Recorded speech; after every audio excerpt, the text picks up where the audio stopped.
ಬೆಳ್ತಂಗಡಿ ನಗರದ ಕೆಇಬಿ ಕಚೇರಿ ಪಕ್ಕದಲ್ಲೇ ಇರೋ ಆ ಕ್ಯಾಂಟೀನ್ನಲ್ಲಿ ಪ್ರತಿ ಭಾನುವಾರ ಏನೋ ರಹಸ್ಯ ನಡೀತಿತ್ತು.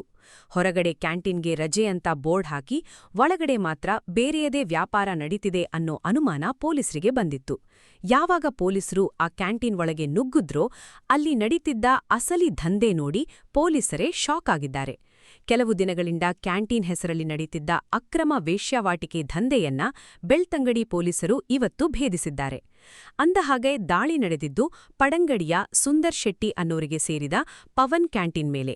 ಸರ್ಕಾರಿ ಜಾಗದಲ್ಲೇ ಅಕ್ರಮವಾಗಿ ಕ್ಯಾಂಟೀನ್ ಕಟ್ಟಿಕೊಂಡಿದ್ದ ಈತ ಒಳಗಡೆ ಬೆಡ್ರೂಮ್ ಮತ್ತು ಶೌಚಾಲಯದ ವ್ಯವಸ್ಥೆ ಮಾಡಿಕೊಂಡಿದ್ದ. ಭಾನುವಾರ ಕ್ಯಾಂಟೀನ್ ರಜೆ ಇದ್ದಾಗ ಮಹಿಳೆಯರನ್ನ ಕರೆಸಿ ದಂಧೆ ನಡೆಸ್ತಿದ್ದ.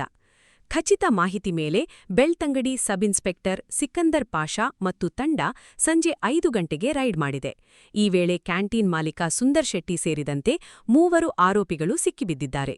ದಾಳಿ ವೇಳೆ 29 ವರ್ಷದ ಯುವತಿಯನ್ನ ರಕ್ಷಣೆ ಮಾಡಲಾಗಿದ್ದು 5,000 ನಗದು ಮತ್ತು ಗರ್ಭನಿರೋಧಕಗಳನ್ನ ವಶಪಡಿಸಿಕೊಳ್ಳಲಾಗಿದೆ. ಕಳೆದ ಕೆಲವು ವರ್ಷಗಳಿಂದ ಸರ್ಕಾರಿ ಜಾಗದಲ್ಲಿ ಅಕ್ರಮವಾಗಿ ಕ್ಯಾಂಟೀನ್ ನಡೆಸುತ್ತಾ ಅಲ್ಲಿ ಇಂತಹ ದಂಧೆ ನಡೆಸುತ್ತಿದ್ದುದು ಸಾರ್ವಜನಿಕರ ಆಕ್ರೋಶಕ್ಕೆ ಕಾರಣವಾಗಿದೆ. ಪೊಲೀಸರ ಈ ಕಾರ್ಯಕ್ಕೆ ಈಗ ವ್ಯಾಪಕ ಮೆಚ್ಚುಗೆ ವ್ಯಕ್ತವಾಗ್ತಿದೆ. ಈ ಅಕ್ರಮ ದಂಧೆಯ ಹಿಂದೆ ಇನ್ನೂ ಯಾರ್ಯಾರ ಕೈವಾಡ ಇದೆ ಅನ್ನೋದನ್ನ ಪೊಲೀಸರು ತನಿಖೆ ಮಾಡ್ತಿದ್ದಾರೆ.